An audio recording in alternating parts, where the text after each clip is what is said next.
Now for some perspective on closing Guantanamo Bay, as well as America's new relationship with Cuba, Congresswoman Ileana Ros-Lehtinen from Miami. Appreciate you being here, ma'am. Late-breaking word yesterday. Thank you, Leland. I'm just guessing here that there wasn't a bunch of Pentagon brass that decided suddenly they wanted to take a vacation to Kansas in the middle of August and go check out Fort Leavenworth. Not a popular tourist destination. On the other side, you have John Kerry in that press conference saying there's no plan to move the Gitmo detainees. Which one do you think is true?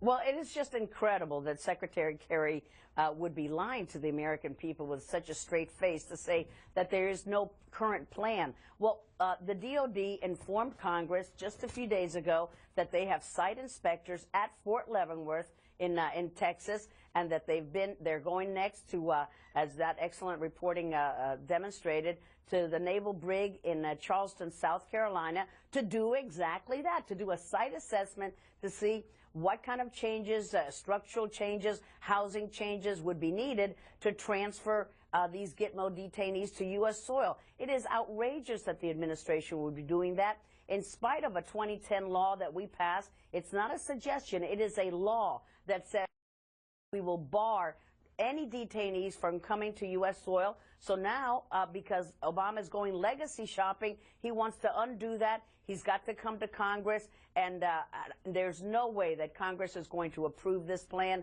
because the only reason that it is going to be done is because Obama wants his legacy fulfilled. There's no logical reason to close Gitmo. We're still at war. We still have dangerous elements all around the world. We need Gitmo. And as you point out, ma'am, there's a lot of laws that Congress has enacted in terms of limiting what the president can do in terms of making good on this campaign promise to close Gitmo. One of them is it limits the DOD's ability to build or modify any facilities in the United States. That's right. For the transfer of detainees. And what I'm wondering is, are you worried that because of this site survey, that these site surveyors, with perhaps some pressure from the White House, can come back and go, look, Fort Leavenworth is a maximum security facility, was until a couple of years ago. The Navy Brig is also high security facility. We can just move the detainees. We don't have to build or modify anything, thus getting around the law. Is that a concern? That is, I don't think that the Obama administration, they could certainly try that. They will not be successful. Gitmo was there for a reason. It's the best of the worst places to hold these terrorists. And why do we want to bring these terrorists to U.S. soil? A whole host of laws then will come into impact that are not applicable while they're at Gitmo. It is dangerous. People don't want it. There's no reason whatsoever to do it, for them to bring a terrorist to U.S. soil, except that we've got to do it so that Obama can make good on his campaign promise. Give me a break. He should not play politics with our nation's security. Well, we understand, obviously, that the Kansas delegation is very upset about this, waiting for some reaction from South Carolina. You're from Florida, where a big part of the population, the Cuban population, may not be so concerned happening down at Gitmo on the far eastern side of the island, but what happened yesterday in Havana. Secretary going down, having the flag raised there at what is now the U.S. Embassy there in Havana. What I'm wondering is do you think that the United States, which obviously has given a lot to Cuba in terms of this big new diplomatic push and diplomatic recognition, did the U.S. get enough in return?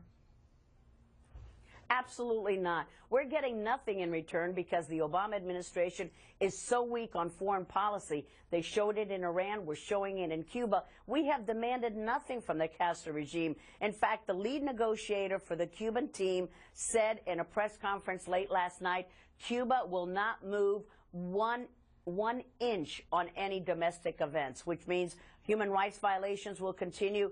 One-party Communist Party system will continue. They won't have free elections. Nothing will change. What a missed opportunity. Kerry could have been like Reagan with Gorbachev. Tear down this wall. Kerry could have said, Mr. Castro, let these prisoners free. But he didn't demand a thing. There's a lot of prisoners, and I know that the political prisoners in Cuba has been an issue near and dear to your heart. Obviously, there's a lot of constituents who have friends and family still there. There was a lot of controversy in terms of who was invited to the various ceremonies, particularly the fact that there were no political dissidents. There was no really representation of the political dissidents or their families at this main ceremony at the U.S. Embassy. Do you think the fact that this group called the Ladies in White, and I'm hoping you'll explain who they are, were invited to the other ceremony? Is that enough that these women were invited there? Or did the president and through his Secretary of State need to do more? Well, they needed to do more, and it was, once again, another lost opportunity. The Ladies in White is a peaceful group of women who've had loved ones in prison for human rights violations. They marched through the streets to go to a church, and this is the 17th consecutive Sunday where they have been beaten up and thrown in jail merely for expressing their opinion. And so what Kerry did is he gave the list of invitees to the Castro regime, essentially, and Castro said no dissidents. No dissidents will be invited to the ceremony. They were invited to a second grade, second status ceremony, and most of them refused to go. Very few dissidents decided to go because they were snubbed. Just think of what a green light this sends to the Castro regime.